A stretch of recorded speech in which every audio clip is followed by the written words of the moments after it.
पहले इतिहास का अर्थ क्या है?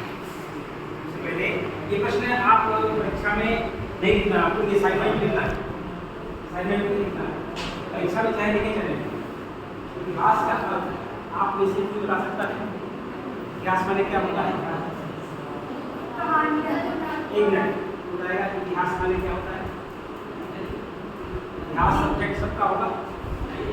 हाँ जी, इतिहास का मतलब क्या है? इसमें दो शब्द है, इत और आस। आस माने कहानी, इति माने जो समाप्त हो गई। इतिहास में उन तथ्यों का वर्णन होता है जो बीत चुका है, जो हो चुका है, होने वाला नहीं होगा, हो चुका है। इतिहास का मतलब है, और इतिहास को बिना समझे आप कोई काम कर ही नहीं सकते। आप देखिए भी, आपको पता होगा कि जब भी कोई काम करते हैं तो पता करते हैं क्या क्या इससे पहले हुआ था और क्या था। कोई भी परंपरा घर घर हो रही है, ये शादी ब्याह की परंपरा है, सब कुछ पता करते हैं, इसका पिताजी कौन थे, पिताजी कौन थे, कौन क्या नाना नाना सब पता करते हैं, उसका इतिहास तब आते हैं, संबंधों को स्थापित करते हैं। इतिहास बहुत जरूरी है। आप किसी भी चीज़ का बिना इतिहास समझे आप समझ लीजिए आप आगे नहीं, इसलिए इसका इतिहास एक लाइन में हिंदी में लिखा है, इसको क्या है इतिहास का? इतिहास का शाब्दिक अर्थ है ऐसा ही था, ऐसा ही था। इतिहास इतिहास का शाब्दिक अर्थ है ऐसा ही था या ऐसा ही हुआ, जो हो चुका है। ऐसा ही था या ऐसा ही हुआ, अर्थात इतिहास का संबंध अतीत की घटनाओं से है, अतीत की घटनाओं से। उसको असाइनमेंट में आप पैसा लिखना है, इतिहास घटनाओं से है, किंतु इसका ये नहीं है इतिहास मात्र अतीत की घटनाओं एवं तथ्यों का कुंज समूह। ये केवल ये मतलब नहीं इसका हुआ कि इतिहास का मतलब हुआ केवल पुरानी घटनाएं नहीं, और अलग है। नीचे लिखा हुआ है इतिहास में अतीत घटनाएं होती हैं, तथ्य होते हैं, लेकिन वे अपने आप में इतिहास नहीं, वे इतिहास के मात्र साधन हैं, इतिहास के मात्र साधन हैं। घटनाओं को इकट्ठा करके इतिहास लिखा जाता है, लेकिन घटनाएं जो होती हैं मात्र साधन होती हैं, मीडियम होती हैं, माध्यम होती हैं। इतिहास में उन घटनाओं के माध्यम से एक विशेष का मूल्यांकन किया जाता है। वास्तव में इतिहास अतीत और वर्तमान का अनवरत निर्माण, इट इज वेरी इंपॉर्टेंट। अनवरत माने कंटिन्यू, लगातार। तुम्हारी जरूरी की परीक्षा में वास्तव में इतिहास अतीत और वर्तमान का अनवरत संवाद, अनवरत संवाद है। इतिहास में जहाँ मुख्य रूप से घटनाओं का विवेचन और विश्लेषण होता है, वहीं साहित्य के इतिहास में साहित्य दृष्टि से रचनाओं का अध्ययन और मूल्यांकन के साथ साथ सामान्य जन की वृत्तियों का सूक्ष्म विवेचन और विश्लेषण होता है।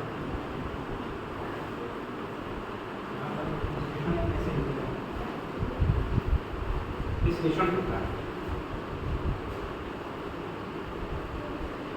साहित्य के इतिहास में साहित्यिक दृष्टि से रचनाओं का अध्ययन और मूल्यांकन के साथ साथ सामान्य जन की वृत्तियों का सूक्ष्म विवेचन एवं विश्लेषण होता है।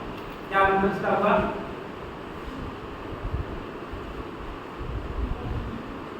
जब हम कोई चीज लिखते हैं, इतिहास को देखते हैं, मान लीजिए रचना कोई है रामचरितमानस, उसका इतिहास कर लिखेंगे, कैसे लिखेंगे?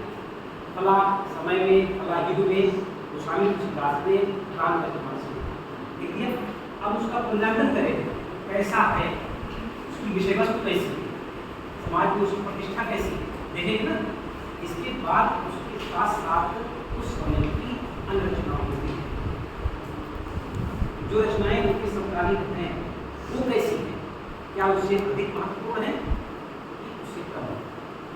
जब चीज हम तुलना करते हैं तो वस्तुता विश्लेषण से कैसे होगा। एक आदमी आया, उसने ये काम किया, दूसरा आया उसे बेटर कर रहा है, ये भी देखते हैं।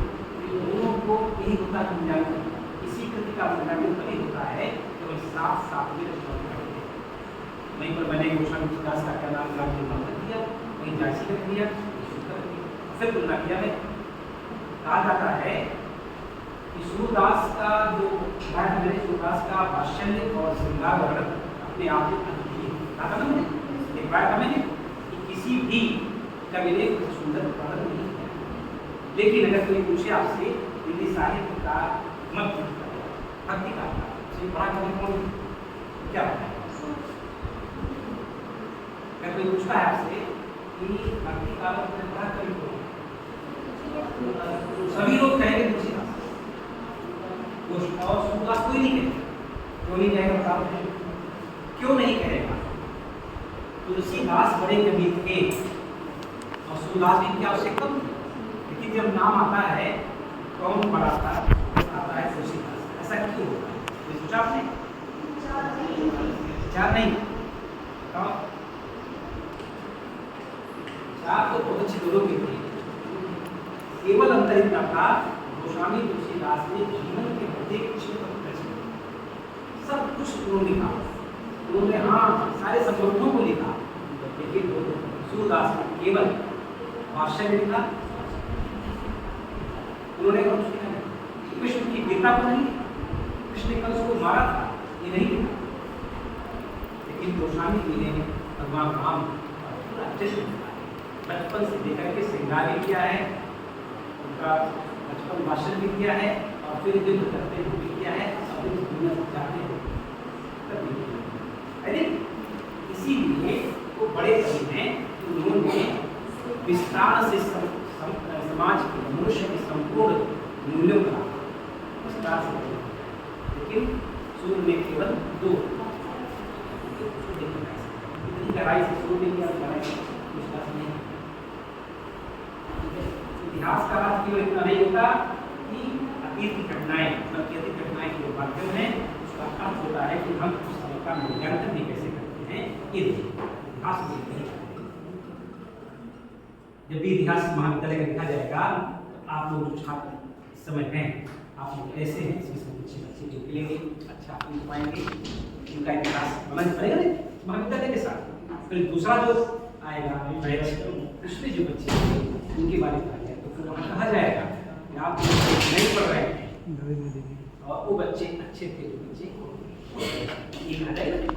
इसी कहते हैं मूल्यांकन, ये तुलना करते हैं एक दूसरे से, उस व्यक्ति के बारे में सही सही जान पाते हैं। ठीक है, इतिहास इसको आप असाइनमेंट में लिखिएगा, परीक्षा में लिखना की बात। दूसरा लिख दिया,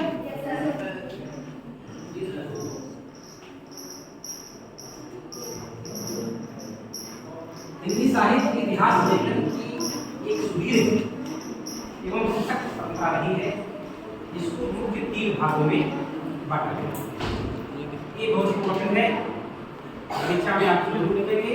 हिंदी साहित्य की परंपरा को मुख्य 3 भागों में, 3 भाग आप लिख देंगे ना, 1 2 3, लगभग प्रश्न लगभग जहाँ पर आपको आ जाएगा, जहाँ आप वेरी इंपॉर्टेंट है। हिंदी साहित्य के इतिहास लेखन की एक सुदीर्घ एवं सशक्त परंपरा रही है, इसको मुख्य 3 भागों में। नंबर 1 क्या है? शुक्ल पूर्व हिंदी साहित्य के इतिहास लेखन की परंपरा। नंबर 2 शुक्ल युगीन हिंदी साहित्य का इतिहास लेखन, और तीसरा है शुक्लोत्तर हिंदी साहित्य के इतिहास। शुक्ल के पहले, शुक्ल के समय, शुक्ल के बाद, बात इसी होगी ना। मैंने आपको बताया था जब भी किसी चीज़ का इतिहास लिखा जाता है, उसमें लिखा जाता है सबसे महत्वपूर्ण व्यक्ति को, उसी व्यक्ति को आधार मान दिया जाता है, फिर उसके पूर्व, उसके समय, उसके बाद का इतिहास लिखा जाता है। जैसे आप ध्यान दीजिए, अगर अभी आपसे कहा जाए कि उपन्यास का इतिहास लिखिए, कैसे लिखिए? बीच में किसको रखिए? सबसे बड़ा उपन्यासकार कौन था हिंदी साहित्य? प्रेमचंद जी थे। तो आप उसमें लिखेंगे प्रेमचंद पूर्व युग का इतिहास, प्रेमचंद युग का इतिहास और प्रेमचंद उत्तर। इस तरह से यहाँ सूची पर खूब तेज लिखकर आप देख रहे हैं, ठीक है। तीनों पॉइंट जरूर नोट कर लीजिए, तीनों पॉइंट आप क्रमशः इन्हीं तीनों की व्याख्या होगी इसके पहले कौन थे, सूची ने क्या किया और सूची के बाद एक पॉइंट आप लिखते हैं, कम से कम 4 पेज में आप लिख लेंगे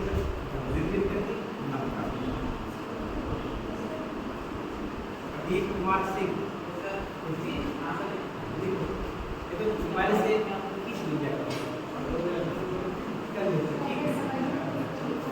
समझना क्यों, तो बातें समझते रहेंगे तो ठीक है, इसमें बहुत टाइम लग जाता है,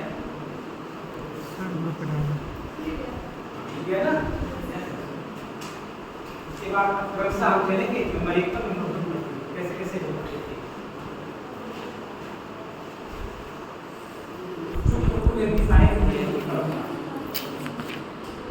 इतिहास मुख्य 5 भागों में, मुख्य 5 भागों भाग में दिया है, मुख्य 5 भाग में बांटा है। शुक्ल पूर्व युग के इतिहास की परंपरा को मुख्य 5 भागों में माना चाहिए, मुख्य 5 भागों में बांट सकते हैं। इसमें क्रमशः देखिए कैसे कैसे कौन कौन है और एक खाली मुख्य 5 भाग बांट सकते हैं। नंबर 1 नंबर में आगे बढ़ते हैं, ठीक है।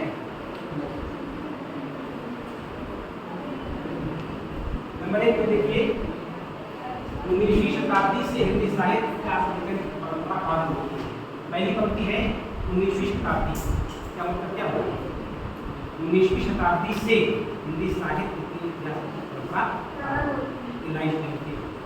Very important. इसकी पूर्व 84 वैष्णव की वार्ता, 200 वैष्णव की वार्ता ने लिखा, भक्तमास और ने लिखा, कविमाला, कालिदास, हजारा, कालिदास द्विवेदी का ऐसे ग्रंथ हैं जिनमें हिंदी के विभिन्न रचनाकारों की जीवनवृत्त और कृति का परिचय लिखा है, किंतु इन्हें इतिहास ग्रंथ की संज्ञा नहीं दिया जाता। इसमें न तो कोई कालक्रम है, न सरल सम्मत और न ही कवियों का मूल्यांकन, इसलिए कोई इतिहास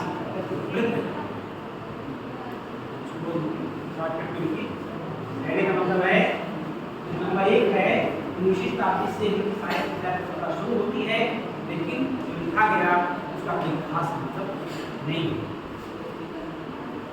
ठीक है। आगे बढ़ जाए।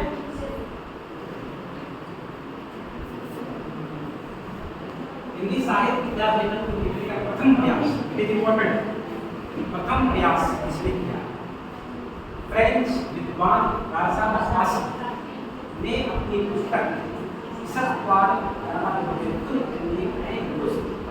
की भाषा की हुआ है ना, फ्रांसीसी भाषा है इसलिए ऐसे लिखा गया है, ठीक है। ये हिंदी साहित्य आश्चर्य है कि सोचिए हिंदी भाषा का इतिहास लिखने वाला कोई विदेशी हमारे यहाँ कोई नहीं हुआ। फ्रेंच विद्वान ने सबसे पहले हिंदी का इतिहास लिखा। इसका प्रथम भाग 1819 ईस्वी में और दूसरा भाग 1877 ईस्वी में इसका दूसरा संस्करण पर्याप्त संशोधन के साथ ही में प्रकाशित हुआ। इसमें कवियों को वर्ण क्रमानुसार रखा गया है जो दोषपूर्ण है, काल विभाजन का युग प्रतियों का कोई स्थान प्राप्त नहीं है, अतः इस इतिहास का मतलब बस कवियों का इतिहास तो लिखा लेकिन इतिहास ऐसा ही किसी काम का केवल इसमें कवियों के नाम है, कवियों के नाम समय के अनुसार नहीं है, वर्णक्रम से ABCD से ऐसे वर्णक्रम से गलत है। इतिहास में समय के अनुसार होना चाहिए, किस समय को, इसलिए ये दोषपूर्ण है, ये इतिहास बस केवल इसी के मात्र में उद्देश्य बने लिखा इतिहास तो जिसको प्रश्न के आता है शिक्षा ऑब्जेक्टिव आता है। हिंदी साहित्य इतिहास का प्रथम इसने लिखा इस भाषा में, बस इतना याद रखिए।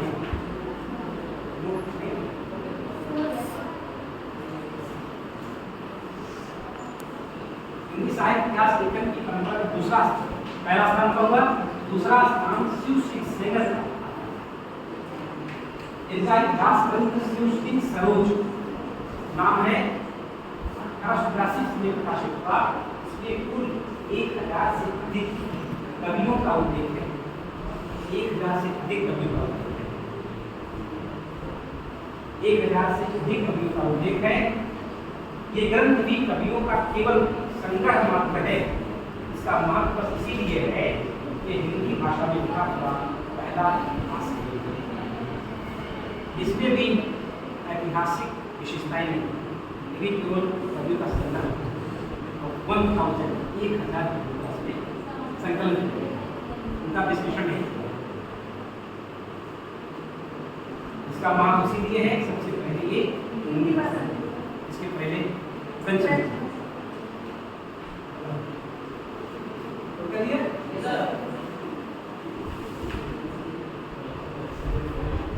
नंबर 4 ये इंग्लिश के विद्वान जार्ग्रेशन की मॉडर्न वर्नाक्युलर लिटरेचर ऑफ नागरिक हिंदुस्तान, किताब का नाम है, अंग्रेजी में है जार्ग्रेशन की मॉडर्न वर्नाक्युलर लिटरेचर ऑफ नागरिक हिंदुस्तान। हिंदी साहित्य इतिहास का महत्वपूर्ण, इट इज वेरी इंपॉर्टेंट। ये बुक सबसे अधिक मानव बुक है। हिंदी साहित्य इतिहास का एक सोसाइटी आप बंगाल पत्रिका की प्रतिष्ठान 1888 से प्रकाशित हुआ था। सच्ची हिंदी साहित्य का इतिहास, ये सच्चे है, ठीक है। यही से इतिहास लिखना शुरू हुआ। आप कह सकते हैं जार्ग्रेशन हिंदी साहित्य के पहले इतिहासकार। अगर आप कोई पूछे तो सही मायनों में आप नाम लेंगे जार्ग्रेशन। इन्होंने हिंदी साहित्य इतिहास को बांट कर खंडों में कैसे जी बस एक लाइन ये सच्चे अर्थों में हिंदी साहित्य से लिखने वाले का नाम है जार्ग्रेशन। किताब जो है 1888 ईस्वी प्रकाशित हुई थी। अगर नाम याद रहे तो लिखिएगा, नहीं तो जरूर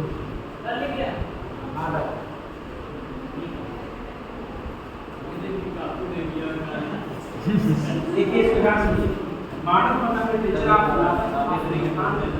दो विशेषताएं। क्यों महत्वपूर्ण है? इसकी विशेषताएं दो है। पहली विशेषता है इसमें पहली बार कवियों और लेखकों को काल क्रमानुसार वर्गीकृत कर उनकी प्रवृत्तियों को उद्घाटित किया।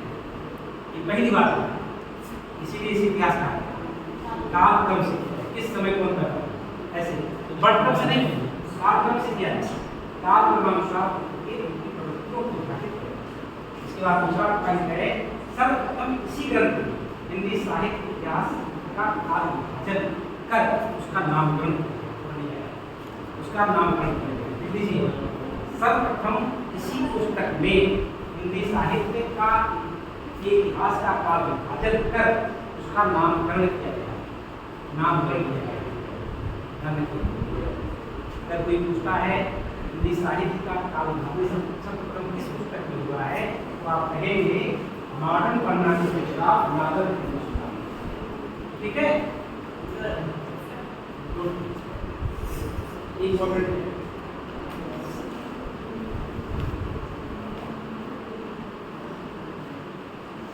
हिंदी साहित्य के आदिकाल को जार्ग्रेशन ने किस नाम से पुकारा है? जार्ग्रेशन ने हिंदी साहित्य के आदिकाल को किस नाम से पुकारा? चारण काल, पता है ना, चारण काल के नाम से। इसके आगे इसके बाद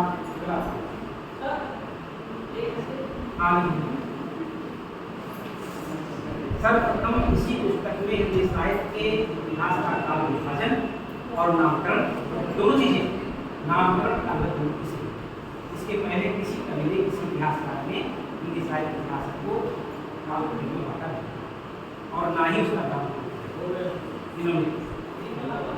चूंकि ये पहले है इसलिए अगर आप परीक्षा पे नहीं है, असाइनमेंट में आप दिखाइए कैसे मैंने स्पेसिफिक कैसे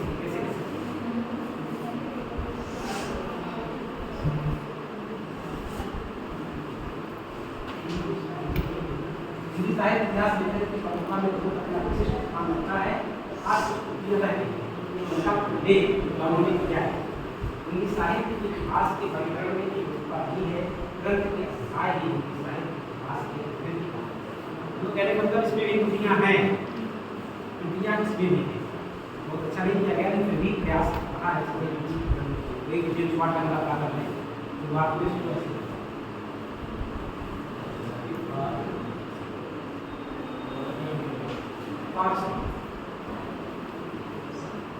जैसे बंधुओं ने हिंदी विश्व बंधु विरोध के नाम से हिंदी साहित्य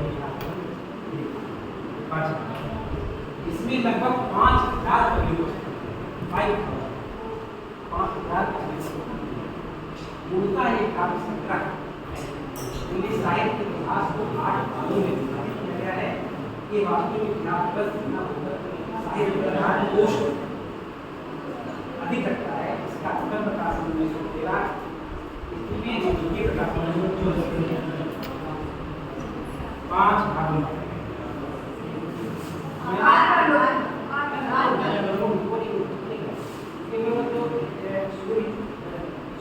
पूर्व की जो बातें हैं 5 भाग पढ़े।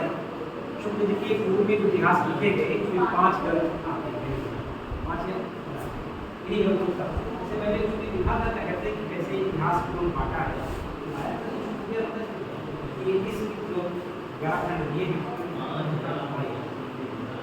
इसके बाद जो है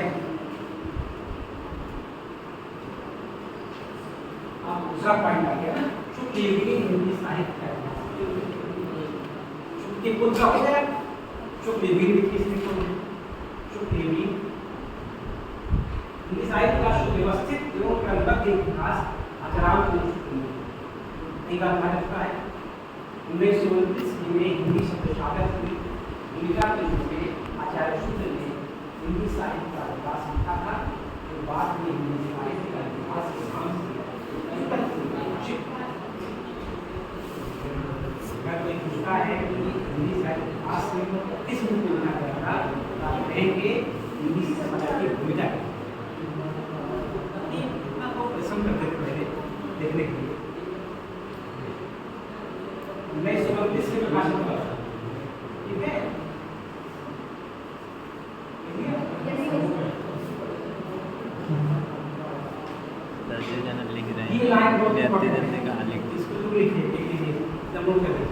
आचार्य शुक्ल की इतिहास दृष्टि निम्न शब्दों में इतिहास दृष्टि क्या थी उनकी, किस प्रकार उन्होंने इतिहास लिखा था, उनकी दृष्टि है क्या थी, इस संदर्भ का मतलब क्या हुआ इसको जरूर नोट करिएगा कि आचार्य शुक्ल की जो इतिहास दृष्टि निम्न शब्दों में, जबकि प्रत्येक देश का साहित्य वहाँ की जनता की वृत्ति संचित तब ये निश्चित है जनता की वृत्ति के परिवर्तन के साथ साहित्य के चला गया। आज से अंत तक वृत्तियों की परंपरा को रखते हुए साहित्य परंपरा के साथ दिखाना साहित्य का इतिहास। जनता की वृत्ति बहुत कुछ राजनीतिक, सामाजिक, सांप्रदायिक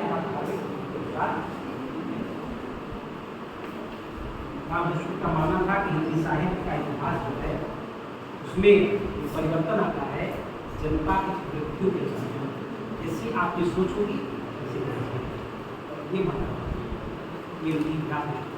क्योंकि पहला इतिहास ने मातृका से ये लाइन जरूर लिखा और वो कोट की जाती है हर एक व्यक्ति का इस किताब को बोलेंगे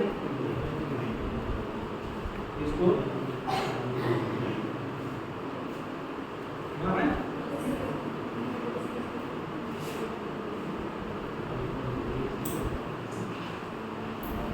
शुक्ल ने अपनी इसी पर मान्यता के आधार पर साहित्य का वैज्ञानिक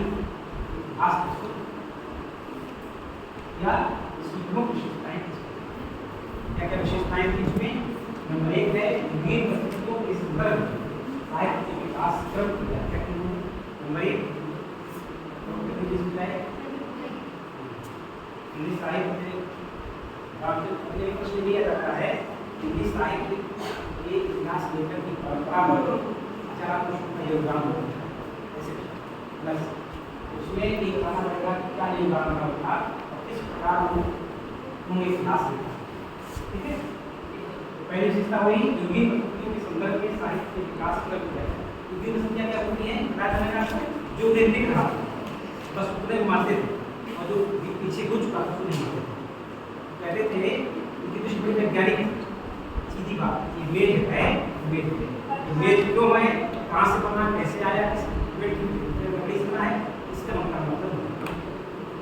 कहते हैं युगीन प्रसंग।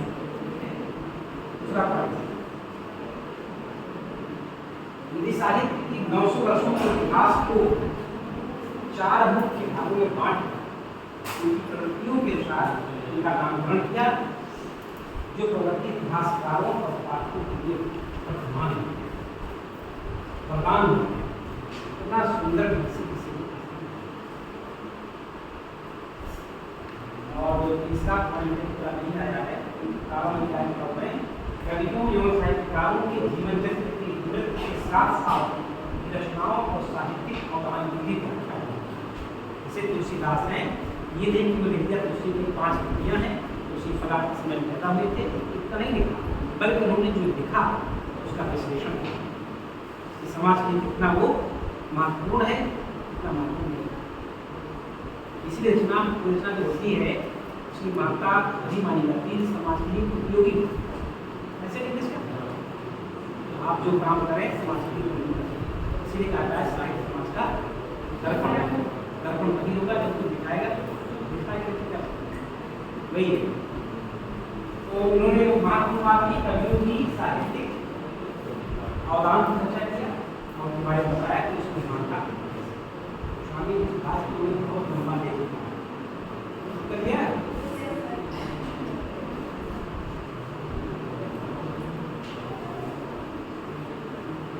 कवियों एवं साहित्यकारों का पंचयात्मक विवरण का लेकर साहित्य के आधार पर किताब वर्गीकरण किया और मुख्य कवि और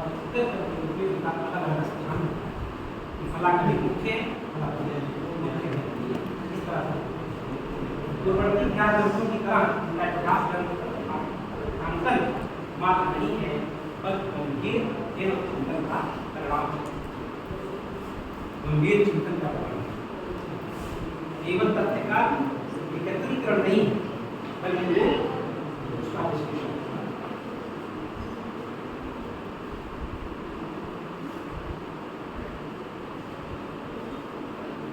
जब परीक्षा में आप लिखिएगा रामचंद्र के बारे में तो कलम को थोड़ा मोटे कलम से रामचंद्र के बारे में लिखिएगा और उनकी जो उनका वैशिष्ट है, जो विशेषताएं हैं उसका जरूरत नहीं है। हिंदी साहित्य में पहले ज़माने में से बिहारी थे, देव से लोग कहते थे बिहारी उनसे बड़े थे, देव से छोटे थे, ऐसे आलोचना हुई। इसका क्या बड़ा टीचर उस टीचर से अच्छा है, इसका मतलब कैसे अच्छा, किन बिंदुओं पर अच्छा। तुलसीदास ने ये कहा था कि उन्होंने जब किसी कवि को बड़ा कहा तो क्यों बड़ा कहा, पूरा विश्लेषण। तुलसी की रचनाओं पर क्या क्या बातें, उसकी भाषा कैसी है, उसकी विषय वस्तु कैसी है, किस संवेदना से लिखा है, तो सारे आ गया। तब अंत में कहा इसलिए महान ऐसा किसी नहीं, ये उन्होंने गंभीर थे।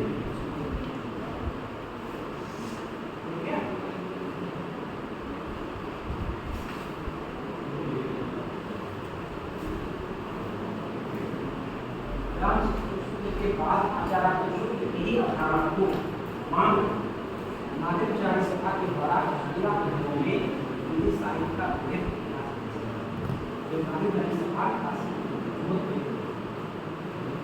सूर्य के बाद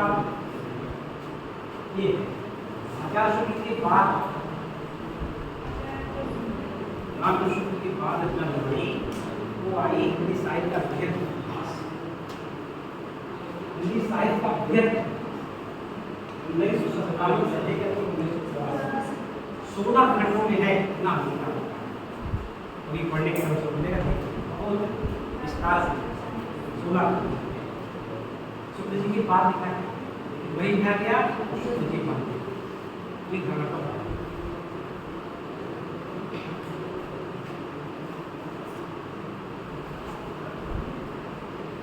नाम सुना होगा आपने। हिंदी साहित्य के इतिहास के लेखक की परंपरा में क्या है, हजारी शाह द्विवेदी का विशिष्ट आप द्वारा हिंदी साहित्य के इतिहास में संदर्भित की तीनों का नाम लो, लेकिन कैसा हिंदी साहित्य की भूमिका, हिंदी साहित्य का उद्भव विकास, हिंदी साहित्य का आरंभ। 3 रचनाएं हिंदी में बहुत महत्वपूर्ण है। आगे तो दृष्टि चेंज, शुक्ल जी की परंपराओं को चेंज किया, जहाँ जहाँ उन्होंने सुधार किया।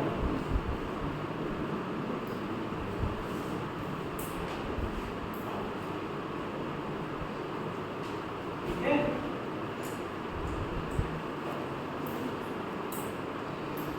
ये किताब अगर आप ले लेंगे तो में लिखा है, इसमें भी इसमें दिया है, तो आप आराम से असाइनमेंट देख पाएंगे। आप ले लीजिएगा,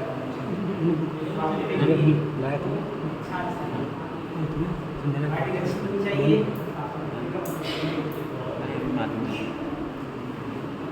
आगे बढ़े। सब कैमरामैन फोकस करते हैं।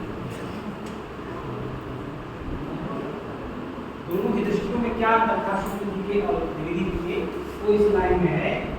आचार्य द्विवेदी उनकी साहित्य इतिहास लेखन की परंपरा में नई पद्धति और नई व्याख्या शुक्ल की की गांधी परंपरा के समानांतर आचार्य द्विवेदी ने परंपरागत दृष्टिकोण को व्यापक स्नैक्स ऑफ कर दो ना।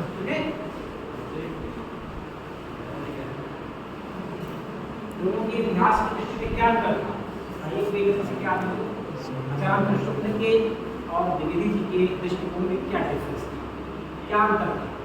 जैसा मैंने क्या कहा, रामचंद्र शुक्ल की इतिहास दृष्टि में और द्विवेदी की दृष्टि में क्या डिफरेंस था, क्या सोचते हैं बताओ। और अच्छी बात है ये अच्छा बहुत तुम्हारा, लेकिन मतलब क्या आचार्य द्विवेदी की दृष्टि परंपरागत की ट्रेडिशनल थी, किसी चीज को बहुत गहराई से देखते थे, अंदर जाते थे, तब भाष नहीं सकता दूसरी व्यक्ति की बात है। और शुक्ल जी नहीं, जो वर्तमान होता था उसी पर जुड़े रहे, इतना फर्क बस उधर करके पूछे आपसे, आप कहिए कि शुक्ल जी की दृष्टि परंपरागत थी, उनकी बस उधर मानिए सामने ही तो अच्छी बात। विश्वविद्यालय में विश्वविद्यालय में हम लोग पढ़ते थे, फिलोसफी का जब होता था क्लास, तो प्रायः उसके बाद नींद आती है, फिलोसफी थोड़ा सा दर्शन है फिलोसफी, तो बच्चे अपना अवसर 5 बजे मेरे प्रायः नींद आती है। एक लड़का बैठता था ऐसे पीछे, वहाँ से उसमें ऐसे होती थी, ऐसे ऐसे ऐसे ऊपर नीचे क्लास में, तो वहाँ पीछे बैठता था वो, जैसे क्लास शुरू करती गुरु जी वैसे बस तुरंत आँख बंद करके एक नजर पड़ गई गुरु जी की, गांधी जी पर। मैं देख रहा हूँ जब मैं क्लास जाता हूँ, लेक्चर शुरू करता हूँ, तुरंत क्या पढ़ते हो? आज सर आप जो पढ़ाते हैं ना उसका चिंतन करता हूँ, आप ऐसा पढ़ा रहे हैं और क्या पढ़ा रहे हैं उसी को सोचता रहता हूँ। अच्छी बात है, तो चिंतन करते हो, कि चिंतन जो करते हो क्या करो, नोट कर लिया करो, हमें तो मतलब चिंतन करते हो, अच्छा करते हो आओ मैंने आज क्या ऐसे क्या लास्ट बताओ जाते आप सबका हम आश्चर्य करेंगे, सुनिए काम इतनी बातें गुरु जी बताई कम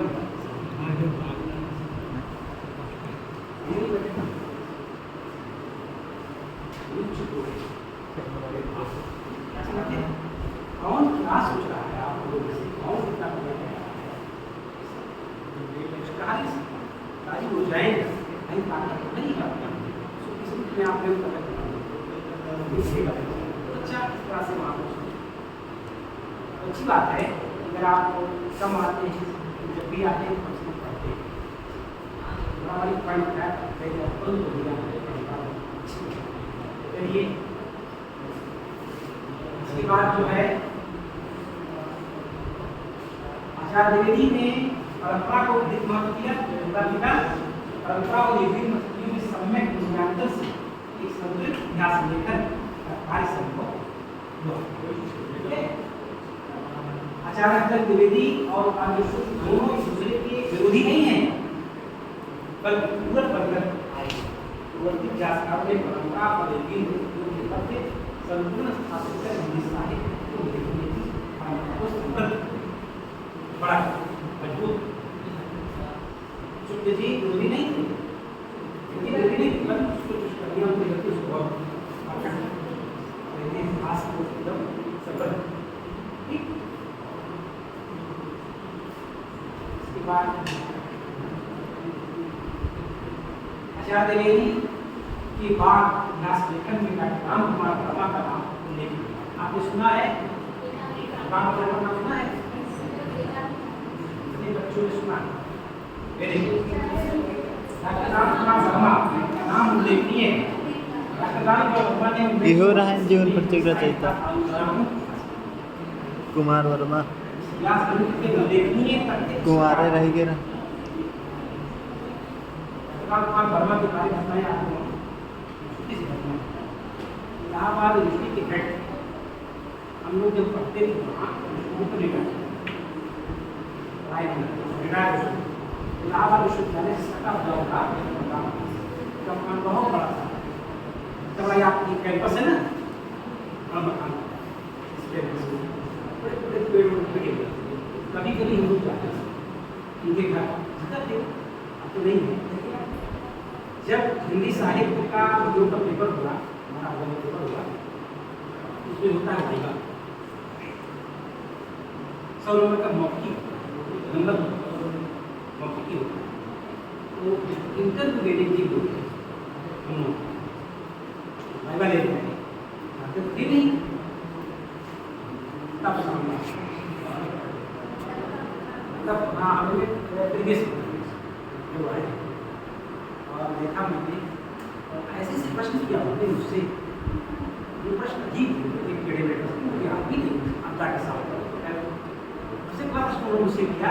आपने आपको पहला प्रश्न किया कि हमारा उसमें क्या होता है, ध्यान सुनिएगा, ये में आप जब पढ़े कभी इंग्लिश में भी पढ़े उसमें एक होता है स्पेशल मुख्य विषय, आप इससे में कर रहे हैं, उसमें अलग होता है जो विशिष्ट होता है, कहते हैं मुख्य पेपर।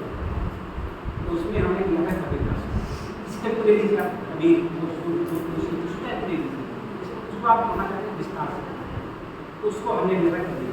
कबीर की बड़े ही विद्वान आप वहाँ से पूछिए, अच्छा बताओ हमारा ऊपर से संतोष है, मेरा सर कबीर है, अच्छा बताओ कबीर का क्या अर्थ है? तो मेरी बात कबीर है, नहीं मानो अब आप मुझे ऐसे प्रश्न किया, कैसा अच्छा लगता है, मेरा सर नहीं मालूम आपको पता है कभी तो बता होता महान कबीर शब्द देखिएगा भाषा का है, महानता है। फिर उन्होंने पूछा कि आपका भाषा में क्या स्पेशल है? मेरा भाषा में संस्कृत और पाली भाषा, पाली भाषा, पाली भाषा में इसलिए लिखा है, इसका ग्रंथ पाली भाषा में है, मालूम है जी? वेरी महात्मा बुद्ध के सारे ग्रंथ पाली भाषा, वो मेरे ग्रंथ उसमें जो पाठक ने प्रश्न पूछा था, उन्होंने पूछ दिया मुझसे कि पाली भाषा में जो महात्मा बुद्ध ने ग्रंथ लिखे हैं, बड़े बड़े ग्रंथ, उनका नाम जो पाठ्यक्रम बताते हैं मैंने बड़े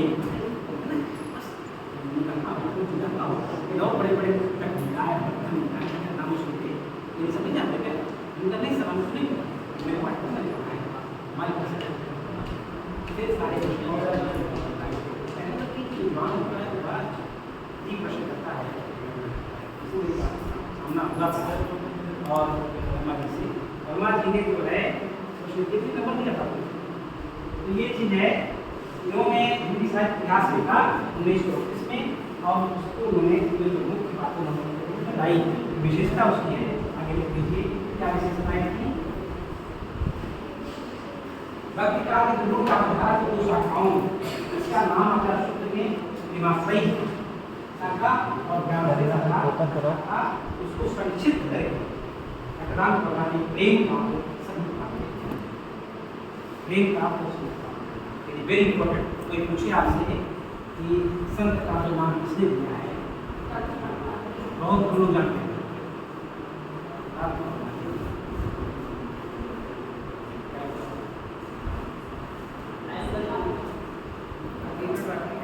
एक